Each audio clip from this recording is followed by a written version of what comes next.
when I went in. Yeah, how old were you when you first? 21. 21. Okay. And The just first draft go. they had, Jim, Okay. I wasn't 21. All right. The second draft, they gave numbers. Mhm. The government drew a number, and when they drew that number, I was in that category. Okay. The second draft. First draft was 1940.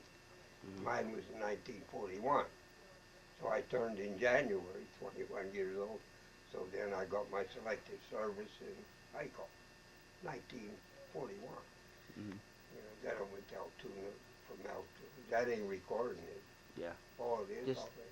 Okay. it's All just right. on doing its own thing. Don't even pretend like it's there. So, so anyway, I was working in the mine, Mhm.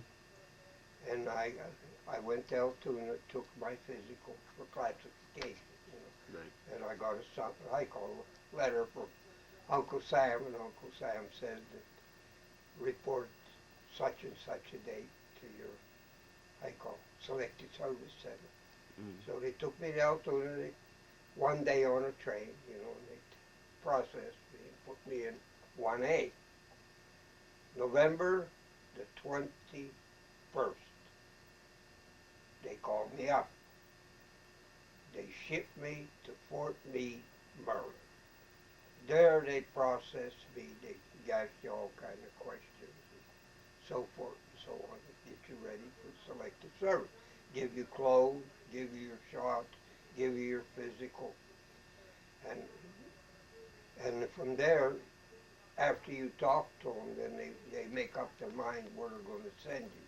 You know, you have to go for basic training. So I ended up down in from Fort Meade with all my clothes and all my shots. They shipped me to I call Camp Croft, South Carolina. Mhm. There it's supposed to be 13 weeks of basic training. So I spent, let's see, from November the 24th till January, sometime in January. So before I get there, I better tell you. Anyway, in basic training, I was an active kid. They couldn't give me nothing that I couldn't do. So anyway, the bayonet course and the obstacle course, they never seen anybody complete it. So the sergeant called me in. This was before Pearl Harbor. Right. So anyway, he told me, he says, sir, he says, we're going to keep you here for cavalry, for training. He says, because we never seen anybody so active. So I was feeling good. I said, wow, boy, oh boy, this is good. I'm going to stay here and train these rookies, you know.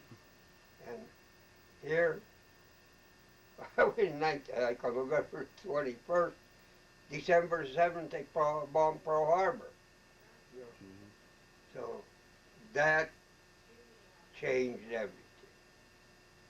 So I didn't even get my 13 weeks in, you know. And they says, everybody that was in there were processed. And they says, well, you people all get your clothes ready. We're going to California. Mhm. So we packed all the thing. I looked at the sergeant. I said, I thought I'm going to stay here. And the sergeant said, you thought you were going to stay. But he says, right now the government says nobody stays United States because we need you overseas. Don't know where we're going, but we're going. So we got on a train. I think it took 6 days. Seen the country anyway, all the way to California. Got to Fort Ord, California. Spent till January, just about the middle of January, I guess, to February. And in February we shoved off.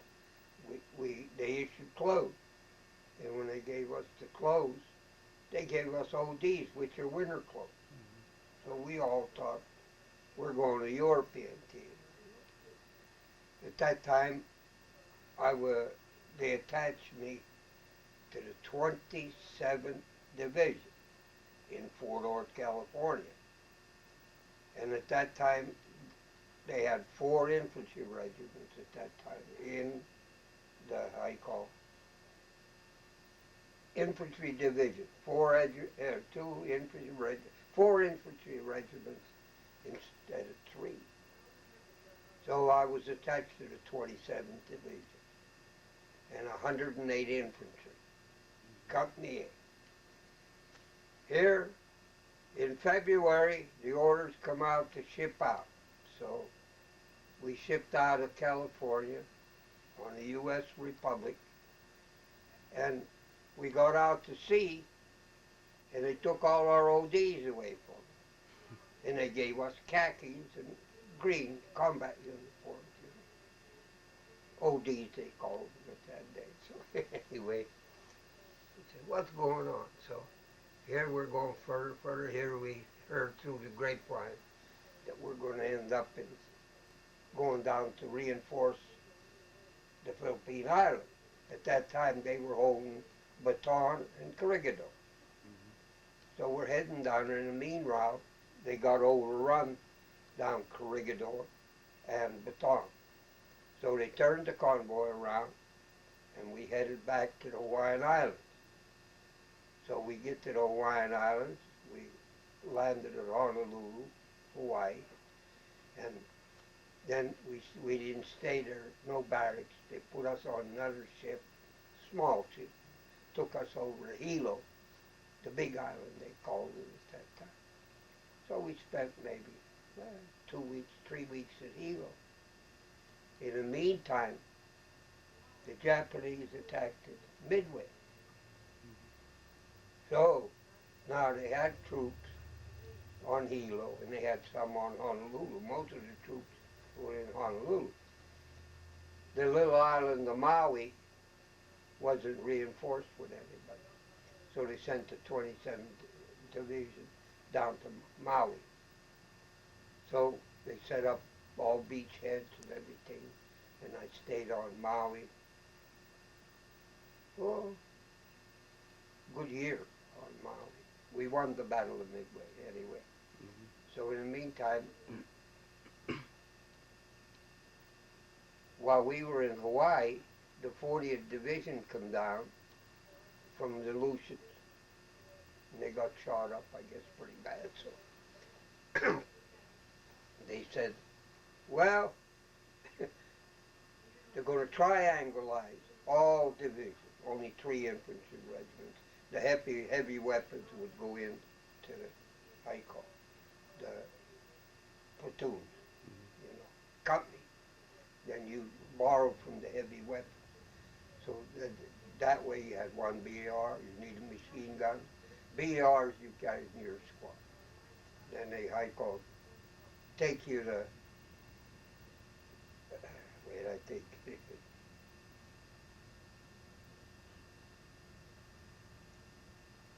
well, anyway, I ended up in the 40th Division, not the 27th. So that left it to the 108 Company. I was in 108 Company A of the 27th Division. Now I was in the Company A, 27th Division, and they attached me to the 40th. That's when we went to California, and it was the 40th Division. So that's when I went overseas. No, I was already on Maui with the 27th. I'm wrong. So anyway, so while I was in Maui, I was a PFC. I drew $21.50. $1 a month. $6.60 went for insurance. $1.50 for laundry. So that was my pay. And I was just a private. I wasn't a PFC. Here, while I was on Maui, and the Midway battle was over, we know we're going to go somewhere. When they won the Midway battle, they figured Midway in the Hawaiian Islands.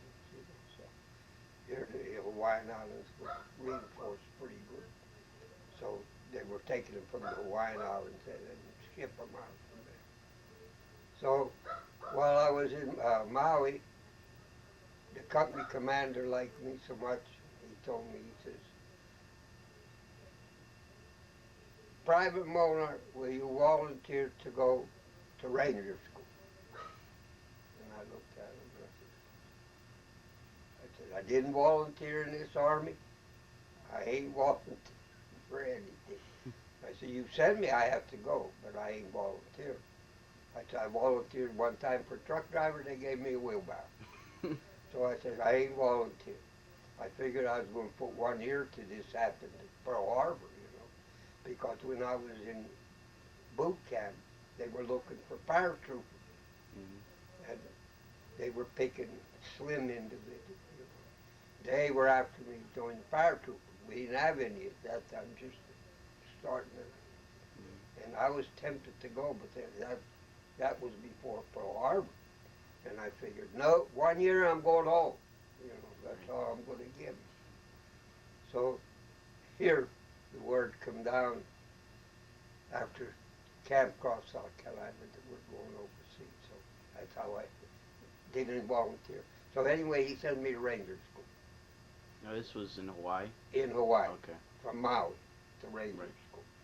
27th Division was based on Maui. And then the 40th, took over. But anyway, here, I went to Ranger School. Dumb individual, didn't know nothing. Didn't know enough to run courses. So I go to Ranger School. I weighed 160 pounds when I went to Ranger School. And you talk about anything bad, I'll tell you, that's the worst training I ever had. Not the worst according to what when I went to combat. It was different. And I went there, 26 miles, 40-pound pack, full equipment on your back, forced march. I said, oh, okay. Here, go along the road, he says, all right, take a break. So, all right, let's take a break. So I sit down alongside the road. Here comes this colonel down, yelling at everybody. I see these foxholes. They were full of mud and water off the trail, Never dreaming that that's where you'd have to go, but this is supposed to be combat, Anyway, he's chasing everybody, hollering at them. I said, what do you mean getting the foxhole? I thought it was full of water. He said, you'll be worse than that, son, when you get over there and you start fighting. He says, and I jumped in the hole, just my neck out, full of water and mud, laid in. And I said, what the heck did I get into? This is on the 4 smarts. And I said, holy crap. I'd come back from these 4 smarts, I get in the barracks, I get under the shower with my clothes on to take the water, dirt off of it, And I stayed there, I think, 4 weeks at Ranger training. And I'll never forget the time the colonel says, everybody up that ladder to that tower up there, I'll never forget that. Oh, heck, that's nothing. I can do that, So I take off, boy, up that ladder, up to the top. I'm standing up there proud. I said, well, what I do now? And the colonel looked up there and he says, all right, jump. And I looked down, looking about 30 feet. I don't know how deep the water was. Being a dumb kid, I said,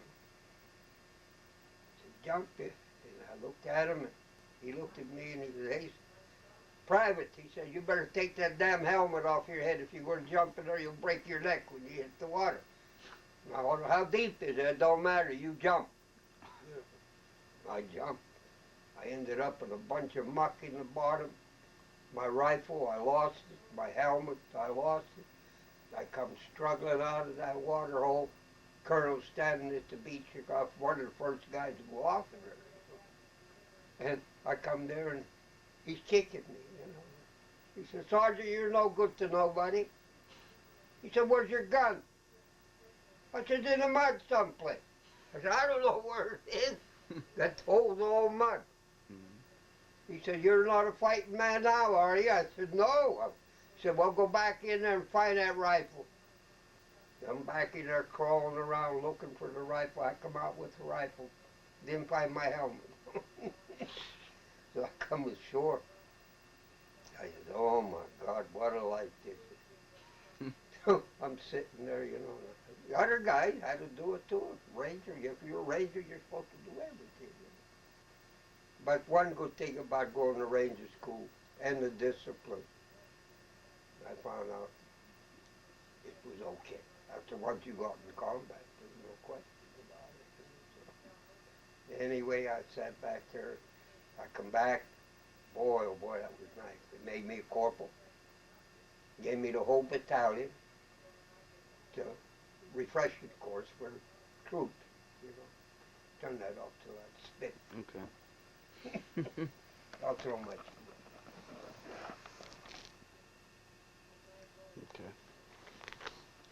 So anyway, there I am up there with 1,000 men out there up on a platform, you know, doing all kind of calisthenics. Took them out on forced marches and everything. Well, corporal, sergeant, you know, stripes come, you know, payday, $21. Well, in Hawaii, it wasn't bad in Hawaii. Hawaii, human beings, you know, so leave. They gave you, every month, they gave you one 8-hour pass to go to town. They trucked you in, trucked you back. So anyway, getting back, I said, that's where the stripes come from, you know. So then we stayed in Hawaii, I guess, till 42. I was still in Hawaii in 42. 43, in the meantime, they broke us up and they put us, so many on each one of them little islands. I was on Hilo, Molokai, Kauai, but most of the time on Maui. And they had 2 towns there. And they had draft beer, not bad. You go out Liberty, you know. But then here we got orders to go to Honolulu, to Kaneohe Bay. I said, oh, something going on. I'm in the 40th Division, not 20th. So we went to Kaneohe Bay, and we stayed down there for maneuvers, like, you know, getting ready for combat. So, I don't know the specific dates on my discharge, you know, but I looked at it real quick. I said, well, anyway, we were shipping out. We didn't know where we were going. So we loaded aboard the ship, and would you know it, the U.S. Republic took me to Hawaii. It was a big German luxury liner that they took away from the Germans after World War I. Then they made a troop hickey out of it. And there was one guy on there by the name of Johnny Zizek. He lived in 37. You know, well, I knew him. And sometime they said a bad time, you know, I'll never forget. Some of the things, I'll put some of these in on this interview. It says bad time, you know. Okay, water will be turned on the ship. I get under the shower, I soap up, you know. All of a sudden my hair's standing straight up, it's all salt water. They didn't have no fresh water. They didn't tell us that. They just wanted you to rinse off, you know. I use soap. The soap didn't rinse it out of my hair. So I told Johnny Zizek then, because he was in the Navy. You know, I said, hey, Johnny, I said, holy crap, you mean tell me till we get to where we're going to go, we're going to have to bathe in salt water? I said, no, you see me after bathing time. He said, so he took me down into where the Navy showered. They had fresh water, but for 5,000, 6,000 troops, you did. Right. There wasn't, they couldn't make enough seawater into good water. So that's one thing I say about that Johnny Zizek. He took me back to the cafeteria. They could go get coffee, everything. He become my right-hand man on the ship. All the stuff he gave me, you know, that they had.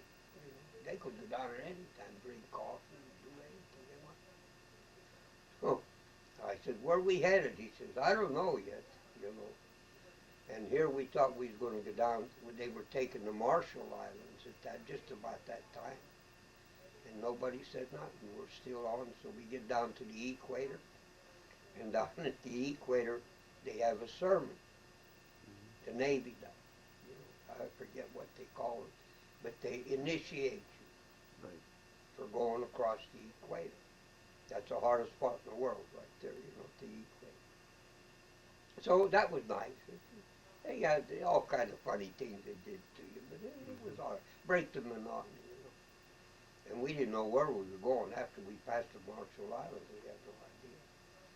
So we stayed on the ship till we going down, and here finally over the speaker it says, "Well, boys, we're almost there."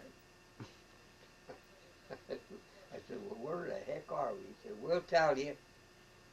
So, but I'll never forget when I went aboard the ship, they didn't use your name. You know, I didn't know that. You go up the gangplank. I'll go back now just to cover my mind. And you used your, I call it, code name. Your code name. And the other day I was sitting over here and I said, "Holy mackerel. That's over 60 years ago." And you know what? Plain as daylight, yeah. Right across the paper I could see 33, 106, 108. That's what you told them up at the top of the gangplank, you know. Not name. 30, that's your code. 33 was supposed to be Pennsylvania or something, I don't know what. The 108, I guess, is the outfit you're in. But with that code name, they knew all about you, because that's what you went by. But I brought that up. Another thing going up, get on the ship, 4 decks down, you know. And I looked at them stairs, and it's straight down like this, you know. I'm carrying this big barracks bag, rifle, everything. I said, "That's a bunch of baloney." So took the bag, I threw it down the steps, I walked down after. All clothes in it, you can't hurt nothing. And here I was way down the bottom deck, 5 high. You talk about muggy, oh my God, hot down there. You know, they had fans. But the biggest majority of the time when we were traveling, I went up on deck all the time. You know, I even slept up there. You know. I couldn't stay down that hole. And here, when after we left the Marshall Island, I knew we weren't going there. So they get down there, and here they were going in, and they says, "We're Guadalcanal." I heard about Guadalcanal. The Marines invaded. First Marine Division invaded Guadalcanal. So we were in a lagoon. We come in. Here, you ever try to climb up a rope or down a rope that's swinging back and forth, and the ship going up that little landing craft down there, going back and forth. Holy mackerel! I climbed them already, but you know I never had a land in a boat, you know, down at the bottom. So the captain was standing up there. He says, "All you guys now remember, when you get down, wait till the swell is up on the boat, then step off. You step off down at the bottom of that rope ladder, the boat might be 10 feet up." So anyway, I looked down, there was 2 colored fellas. And what took us ashore was like a raft, you know, with a motor on it, you know. And had side rails on it, you know. I looked at the 2 colored fellas. Holy mackerel, they not colored, they were all yellow, you know. I said, what kind of God-forsaken place are we getting into? I said, if that does that to these colored people down here, what the heck is going to do us white boys? Not thinking about Atterbrine from malaria at that time. We didn't have none of that up in Hawaii. Well, anyway, got down the rope ladder, got on a boat, on that raft. They took us in to Guadalcanal. I get into Guadalcanal, and I forget how long I was there. Well, anyway, while I was there, I found out what, you turn yellow, we had to take Atterbrine. Here, everybody would line up, they give you Atterbrine pills, you're supposed to take 1 a day. When you came for breakfast, because we had breakfast then down there, we had a tent, you know, and they had places for you to eat. So that wasn't too bad, because it was already secure, Guadalcanal was at that time. The Japs were maybe back in someplace, but they didn't bother us. We were bombed a couple of times, you know, from the other islands, but other than that. And I started to take Atterbrine. Then the rumor come out if you take Atterbrine, you're supposed to take quinine. Quinine was for malaria. But the Japanese, where quinine come from, they controlled all of the quinine. So they come down with this other one, Atterbrine. And that's what turned you all yellow. I found that out later on. And we were all yellow, so it didn't matter to me later on. But there was a river I'll never forget. All our bathing was done on Guadalcanal in that river. You know, we had no running water. We had nothing. And we had the pills for your water. You put it in your canteen. They doctored it up. They said you could drink anything, even urine if you were thirsty, if you put them pills in there. You know. So anyway, we all ended up in the river bathing. You know. Then holy mackerel, while I was on Guadalcanal, I found out about monsoon season. I didn't know nothing about this country. You know. There was nothing there. I didn't even see natives when we were on Guadalcanal. No buildings or anything. No. Yes, there was building. They had an airport. Okay. Henderson Airport was on Right. Guadalcanal. They had an airport. Okay. And our duties down there was bringing in supplies while we were on Guadalcanal. Work all night. You know, so many people from out of the division would go nighttime to unload these big ships. And, you know, and they did it at night because they figured the Japs weren't going to bomb at night, but they bomb you in the daytime, you know, while you're sitting in the harbor. But that's one of their duties, you know. And training, you know, just kept training. He had Highway 1 going to New York down there, I'll never forget it.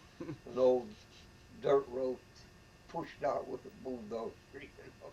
But it says, what was it? 9,000 some miles, New York. Highway 1 going to New York. It's funny, you know. It didn't go long. But they had a couple hospitals they set up on Guam. So then, I guess in 1943,